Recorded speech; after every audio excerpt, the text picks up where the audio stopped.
What's up, YouTube? This is Too Raw for TV. Alright, so in this video, I want to talk about Yao Ming. Alright, now, he didn't have the longest NBA career.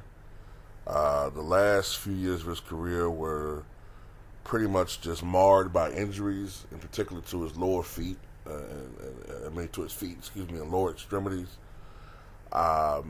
But when you combine his impact in the NBA, and he was an all-star for many years, and you combine the complete domination that he showed over in China when he was playing for the, what were they called, the Shanghai Sharks, I think they were called, Shanghai Sharks. But when you look at his overall career, he's a first ballot Hall of Famer. And he definitely held his own in the NBA. All right. Now, he started playing basketball when he was, 13 years old. He played for the junior league, and as far as Chinese basketball is concerned. And then I think when he was 17 or 18, he turned pro and played for the Shanghai Sharks. And I believe he won a championship over there. I don't, if I'm not mistaken, he's not the first Chinese player to play in the NBA. I think there was a guy named Wan Zz or some shit like that. I remember his name, Wan Zz. I want to say he played for the Clippers. I can't remember exactly what team he played for, but I think Wan Zz or something like that was the first Chinese player.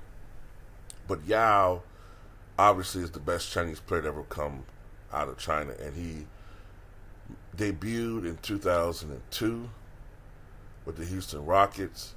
I remember the hype surrounding him. There had never been a player quite like him.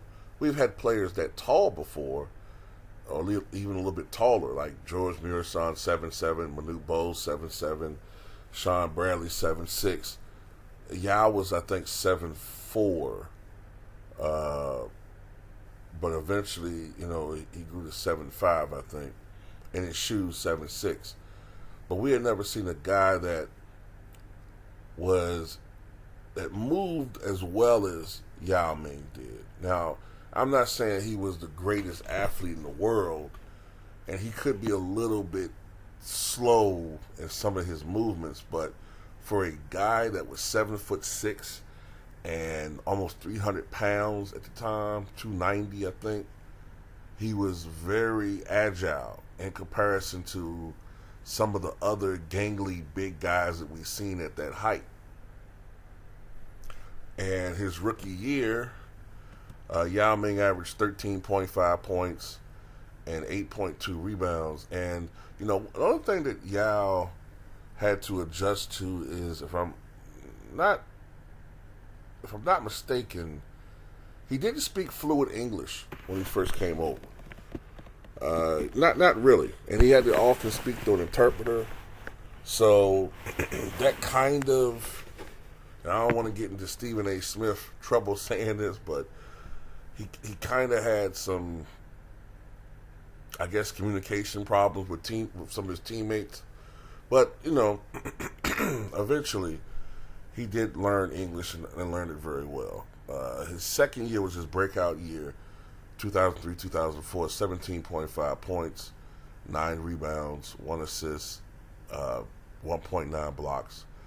The thing that I liked about Yao Ming was, despite the fact he was 7'6", and eventually 310 pounds, I liked the fact that he posed, maybe for the first time in Shaq's career, a guy that could give him some problems. Shaq, of course, was at the peak of his powers, or damn near at the peak of his powers, in 2003, 7'1", probably 370 at that time, 380. Shaq says that he was 395.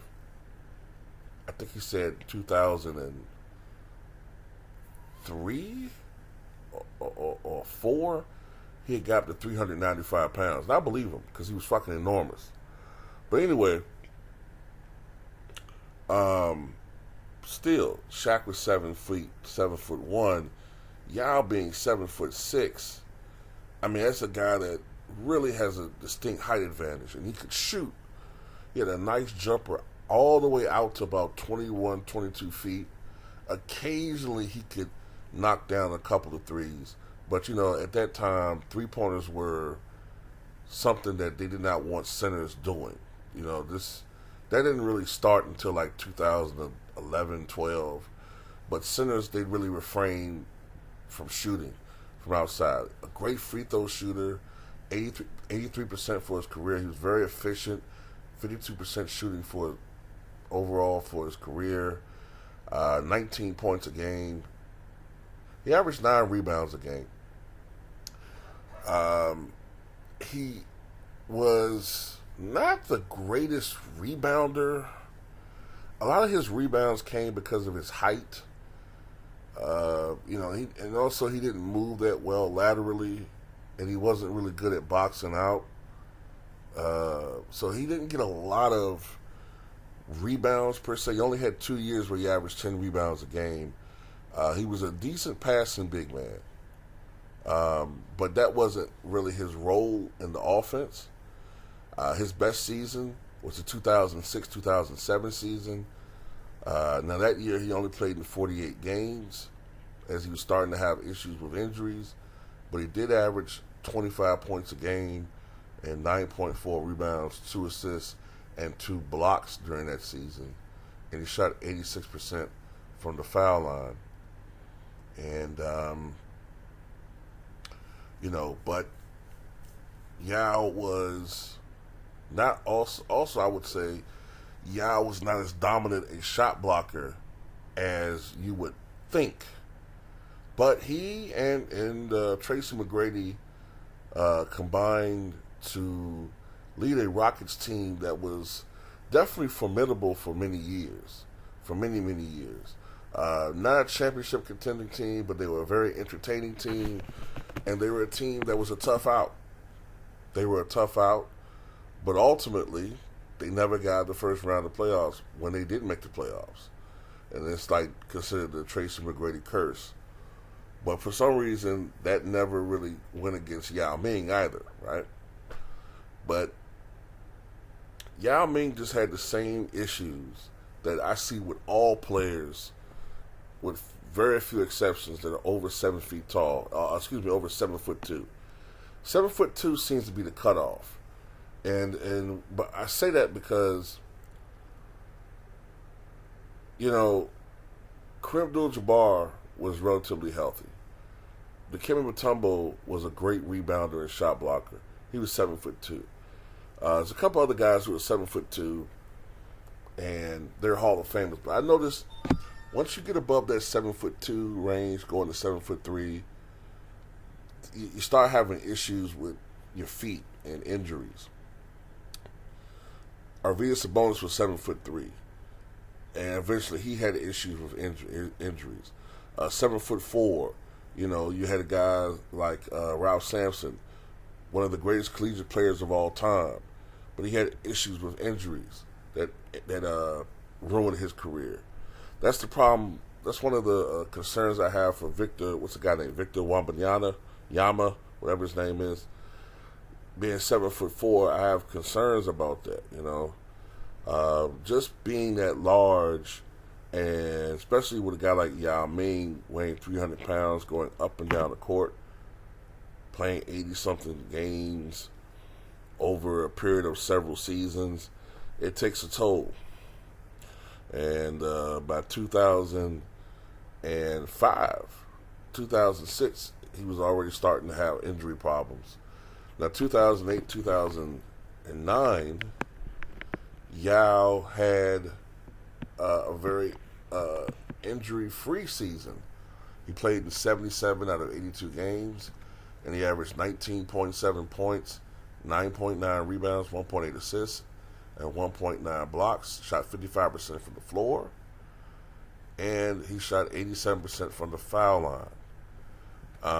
But if I remember correctly, I think he got hurt during the playoffs. Let me look at this. Okay, let me see. Make sure of that 2008, 2009. Yes, it was the playoffs. The Rockets faced the Lakers in the second round, and Yao scored 28 points with 8 points in the final 4 minutes to lead the Rockets to a 100-92 win in Los Angeles. However, the Rockets lost their next two games, and Yao was diagnosed with a sprained ankle after Game 3. A follow-up test revealed a hairline fracture in his left foot, and he was ruled out for the remainder of the playoffs. That was the beginning of the end. In reaction, Yao said the injury, which did not require surgery, was, quote, better than last year. However, follow-up analysis indicated that the injury could be career-threatening. And Yao did not play the entire 2009-2010 season. He underwent surgery to repair the broken bone in his left foot. And for the 2010-11 season, the Rockets said they would limit Yao to 24 minutes a game, with no plan to play him on back-to-back nights. Their goal was to keep Yao healthy in the long term, and that ultimately did not work because late during 2010, Yao had developed another stress fracture in his left ankle related to an older injury and missed the rest of the season. And then eventually, the injuries just piled up, and Yao just decided in 2011 to call it quits. And that's what I'm talking about, man, with people who are like just big, man. Like, not everybody can play basketball like that. Greg Oden is another guy. I can't remember how tall Greg Oden was, 7'1"? But he's another guy that his body broke down prematurely. What's the other guy? Sam Bowie is another one. But anyway, when you look at Yao Ming's accomplishments, definitely he's a Hall of Famer. 8-time NBA All-Star, 2-time All-NBA second team, 3-time All-NBA third team. He was on the NBA All-Rookie first team. His number 11 is retired by the Houston Rockets. He was the Chinese Basketball Association MVP in 2001. He won a championship with the Chinese Basketball Association in 2002. He was the Chinese Basketball Association Finals MVP in 2001. 3-time Chinese Basketball Association rebounding leader. 3-time Chinese Basketball Association blocks leader. And two-time Chinese Basketball Association slam dunk leader. And 3-time FIBA Asia Cup MVP and FIBA World Cup top scorer in 2006. So, Yao Ming, one of the great players of all times. And I also noticed that I rarely hear his name mentioned for some reason when people are talking about the great international players. They always mention Olajuwon, obviously, Nowitzki, Luka Doncic, but I don't hear them mention Yao Ming as much, But anyway, tell me what you guys think.